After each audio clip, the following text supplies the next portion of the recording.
Gather round, folks, because what you're about to hear isn't just another Senate speech. It's a seismic tremor through the hallowed halls of Washington, a moment so blunt, so undeniably Southern, it left the entire room, from marble pillars to polished brass, in an absolute, jaw-dropping silence. Senator John Kennedy of Louisiana, a man whose wit is sharper than a gator's tooth and whose drawl could charm a rattlesnake, stood up. He wasn't there for pleasantries. He wasn't there to sip tea and talk about the weather. No, sir, he was there to unleash an epic take on a certain Representative, Jasmine Crockett. And believe me, when the dust settled, everyone was speechless. Before we dive headfirst into this political showdown, do me a favor, comment below where you're watching from. Are you down in the bayou, out in the Lone Star State, or somewhere else where folks know a thing or two about common sense? And while you're at it, don't you dare forget to subscribe. Hit that button, ring that bell, do whatever it takes so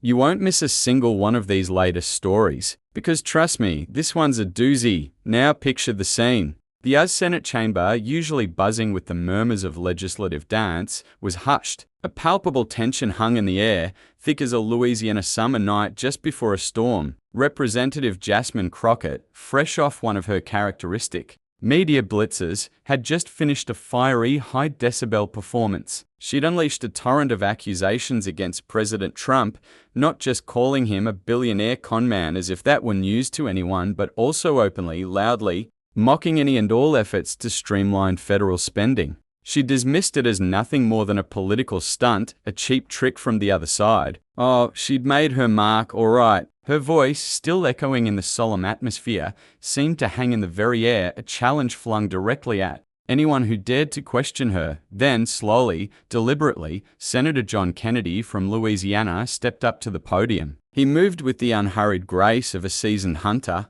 His gaze, usually twinkling with mischief, was now as sharp as a blade, cold as an alligator in the swamp stalking its prey. He wasn't there for pleasantries. His very posture, the set of his jaw, broadcast his intent. He was there to directly counter Representative Jasmine Crockett. She had just loudly attacked President Trump, calling him everything under the sun and mocking efforts to trim the fat from the federal machine. Kennedy, with his characteristic sarcasm and that thick southern drawl that just makes you lean in closer, wasn't about to miss the chance to fire back. Representative Crockett may think she's owning the stage on TV. Kennedy's voice cut through the silence, each word a perfectly aimed dart, but she's trying to sell something no one in Louisiana or Texas wants to buy. His eyes swept across the rows of seats, as if searching for her in the sea of faces, though she wasn't present to face his words. He was aiming directly at her rhetoric, the woman from Texas who relentlessly criticized Trump and scoffed at efforts to trim the fat from the federal machine.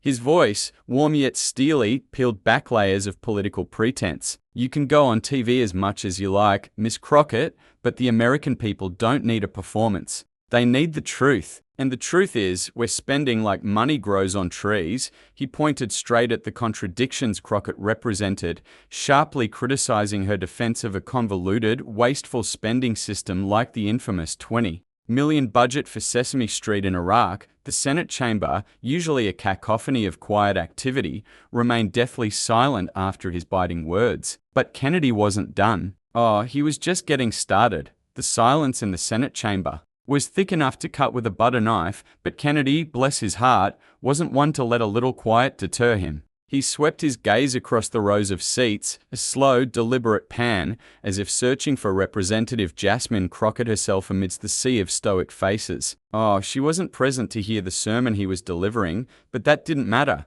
One lick. His aim was true, fired directly at her rhetoric, at the very essence of the woman from Texas who relentlessly criticized Trump and scoffed at efforts to trim the fat from the federal machine. His voice, still carrying that warm yet steely resonance, cut through the quiet like a chainsaw through cheap lumber, peeling back layers of what he clearly saw as political pretense. You can go on TV as much as you like, Miss Crockett, he drawled, the words dripping with a condescension that only a seasoned Southern senator could master. But the American people don't need a performance. They need the truth. And the truth, folks, is that we're spending like money grows on trees in a Washington accustomed to formulaic speeches and political calculations. He wasn't bringing a different vibe. He was bringing a whole nother planet of blunt, uncompromising, quintessentially Southern straight talk, leaving the entire Senate hushed while, one could imagine, the American people applauded from afar. He knew Crockett's playbook.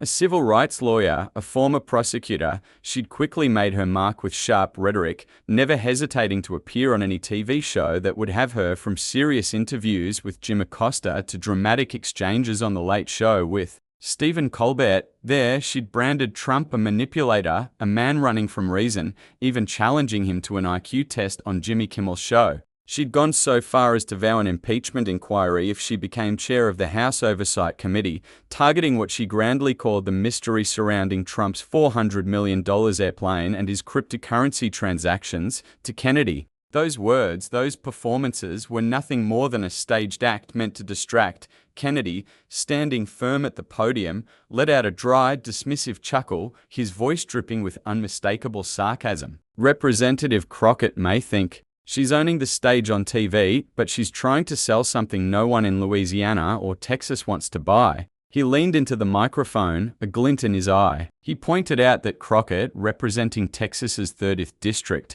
consistently defended massive government spending programs, from education and healthcare initiatives to international aid, all under the banner she called social justice. But Kennedy wasn't letting her off the hook easily. He posed a question, his tone like a teacher testing a student's homework, a slow, deliberate probe. She talks about justice, folks, but what kind of justice is it when Texans are taxed to fund programs they don't even know about? He moved to a specific example, his voice slow but sharp as a blade. Crockett had once participated in a House hearing where she coined what she called the Trump or trans game, accusing Trump and his allies of blaming the transgender community for everything from healthcare to economic issues. Kennedy, with a half smile playing on his lips, shot back. Miss Crockett likes playing games, but I've got another one for her, waste or benefit. He paused, letting the question hang in the air, then delivered the punchline with the force of a legal judgment. Guess what $10 million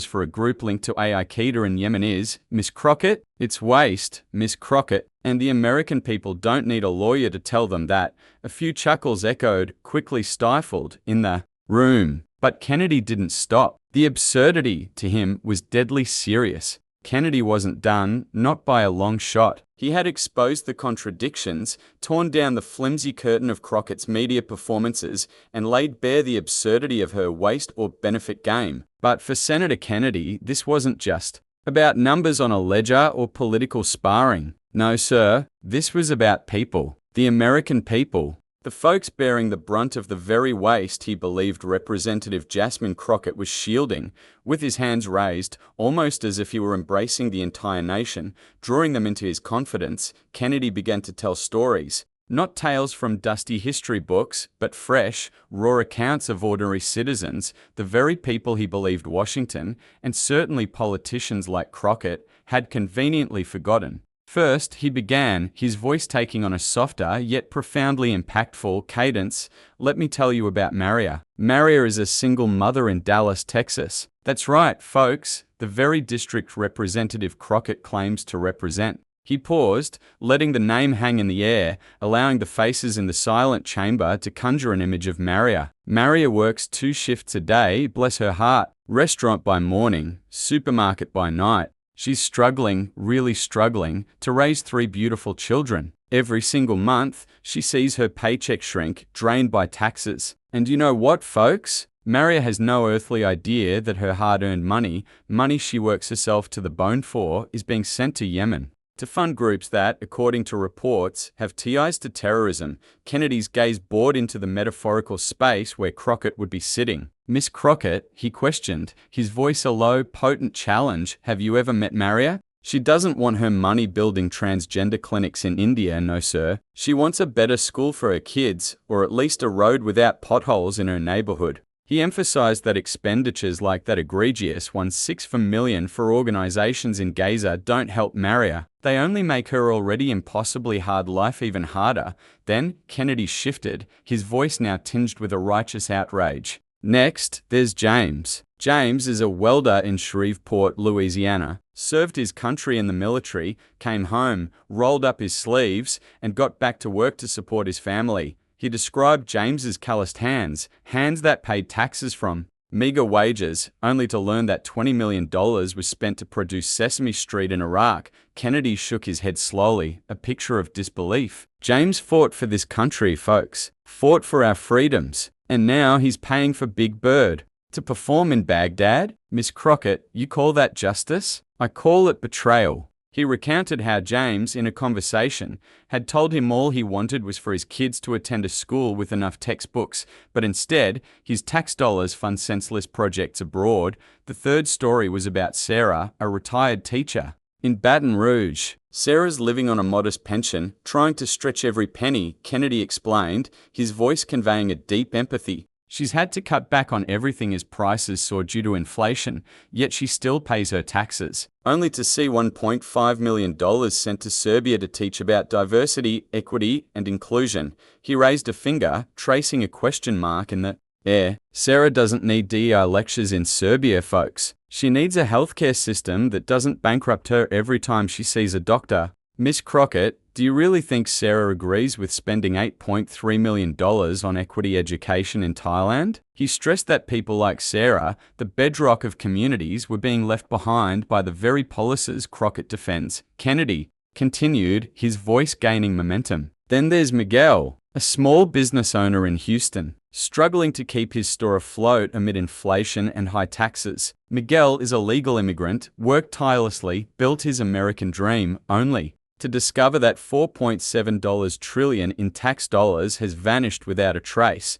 Kennedy stepped forward from the podium, his voice echoing with profound disappointment. Miguel doesn't want his money funding $10 million for a group tied to Al-Qaeda. He wants a chance to grow his business, hire more people, build a future. Miss Crockett, do you ever think about people like Miguel when you defend these expenditures? He pointed out that the disappearance of that massive sum wasn't just a number. It raised serious questions about corruption, and Crockett, as a supporter of big government, must be held accountable. Finally, Kennedy spoke of Emma, a veteran. In New Orleans, Emma's living in a neighborhood plagued by crime and crumbling infrastructure. She bears the scars from her time in combat, yet she feels betrayed knowing that $60 million was spent to supply condoms to Ghana while her neighborhood lacks street lights and police. Kennedy leaned forward, his voice thick with emotion. Emma sacrificed for this country, folks. But the country takes her money to buy condoms in Africa? Miss Crockett, would you dare look Emma in the eye and say that's the right thing to do?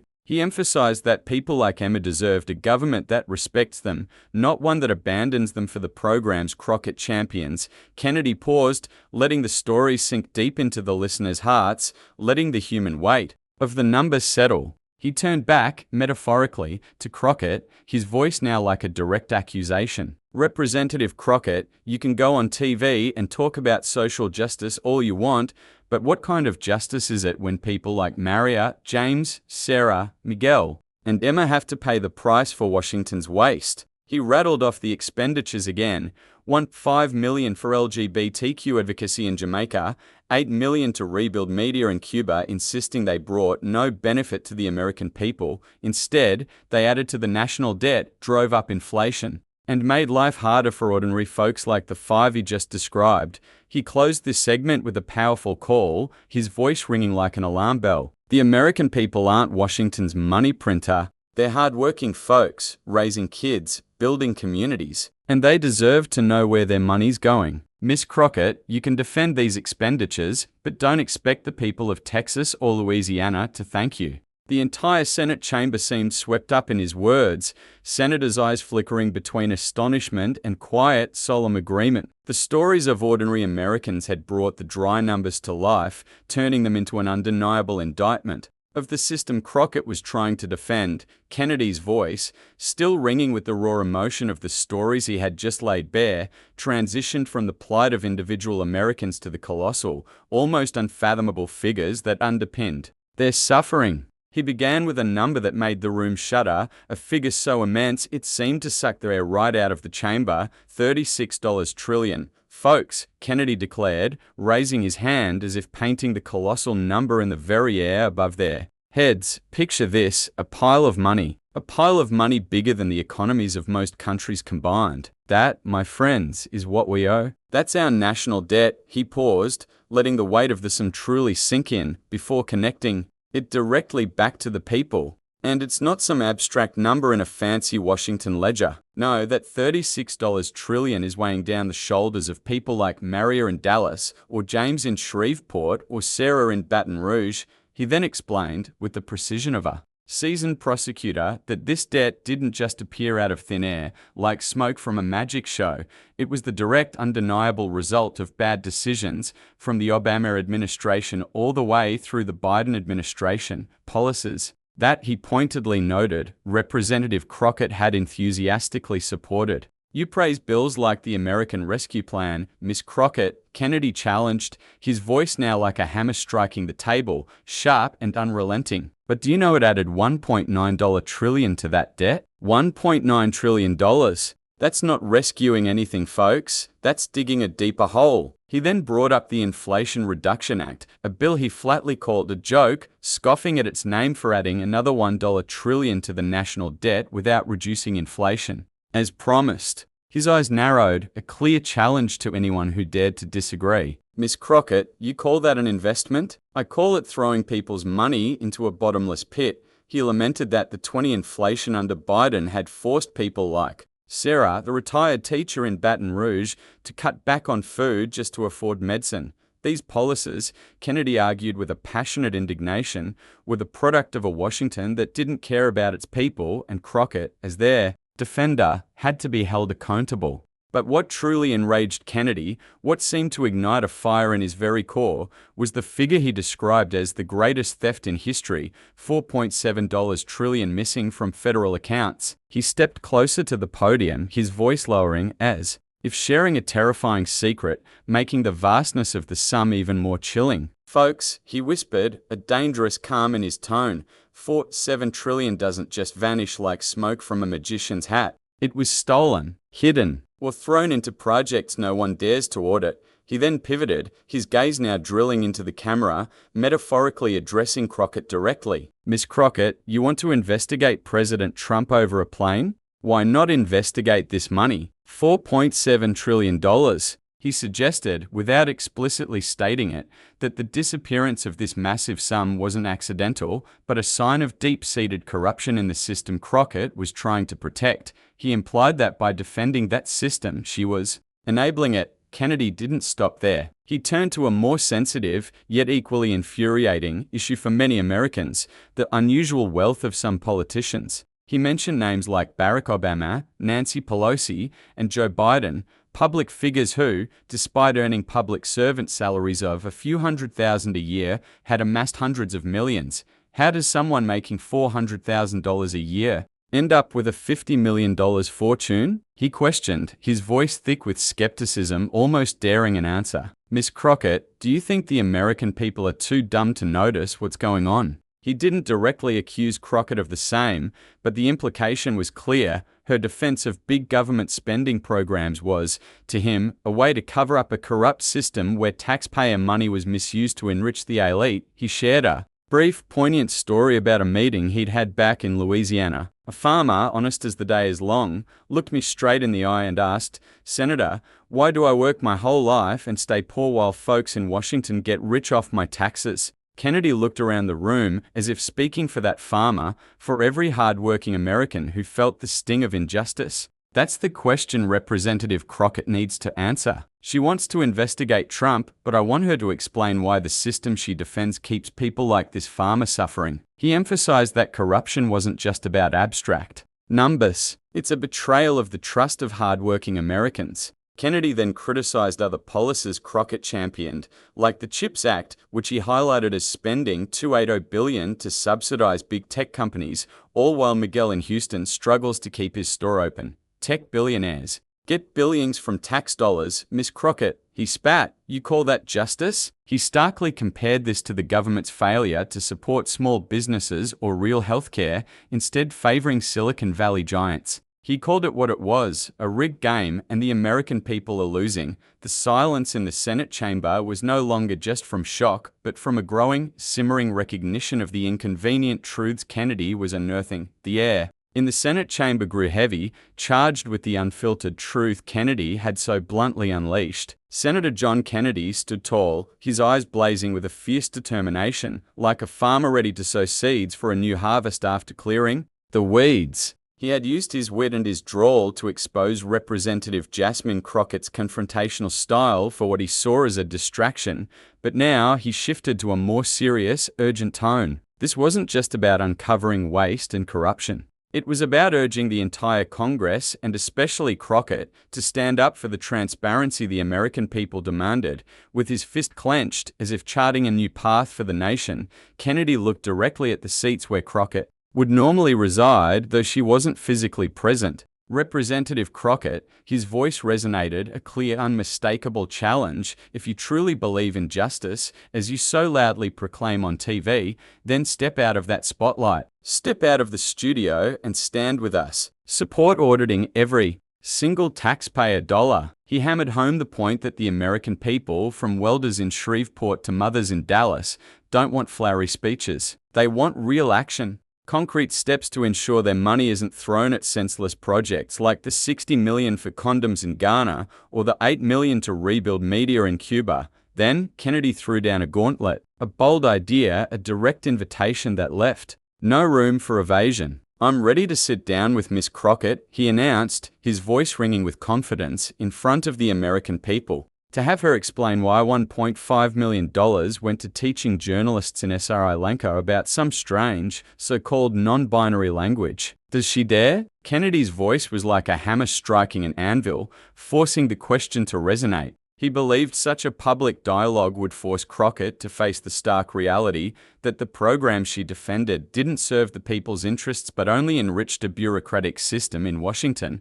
But Kennedy didn't stop at challenging Crockett. He turned his attention to a broader, more ambitious goal, expanding the audit efforts of Elon Musk, whom he dubbed a torchbearer for truth. "We need to investigate other agencies," Kennedy suggested, his eyes glinting with possibilities, like the Department of Education, where I suspect expenditures stranger than a dancing alligator. He even playfully mentioned the IRS, and with a half-joke that held a serious edge, even Fort Knox, they should check if the gold's still there. His laughter was brief, quickly replaced by a fierce resolve. "The American people deserve the truth, folks," he stressed, "and we can't stop until every agency is turned upside down to expose waste." He then appealed to the senators in the room, his voice rising in a powerful call for unity. "My colleagues," he urged, "this isn't just a Republican or Democrat issue. This is about the American people, those paying taxes, raising kids, building this nation." He implored Congress to support President Trump in cleaning up federal spending,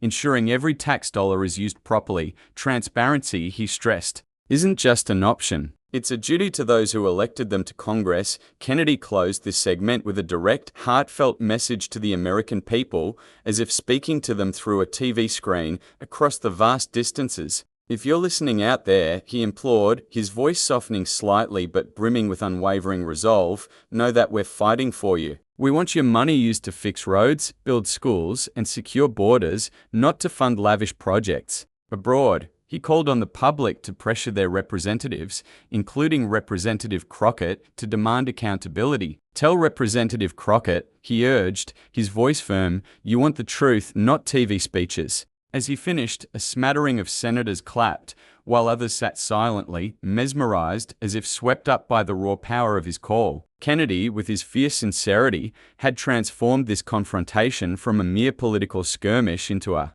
rallying cry for profound change. And there you have it, folks. The words of Senator John Kennedy, echoing through the chamber, a powerful testament to the fight for accountability and transparency that rages on in Washington. This isn't just a story about two politicians. It's a window into the core issues that affect every single one of us, every time we pay our taxes, every time we struggle to make ends meet. What did you think of Senator Kennedy's epic take? Did his words resonate with you? We want to hear from you. Like this video if you believe it's time for more truth in Washington. Share it with everyone you know who needs to hear this message. Comment below with your thoughts. Let your voice be heard. And most importantly, subscribe to our channel right now so you never miss another critical story, another unfiltered take, or another moment where the truth cuts through the noise. Stay informed, stay engaged, and together, let's keep demanding the accountability we deserve.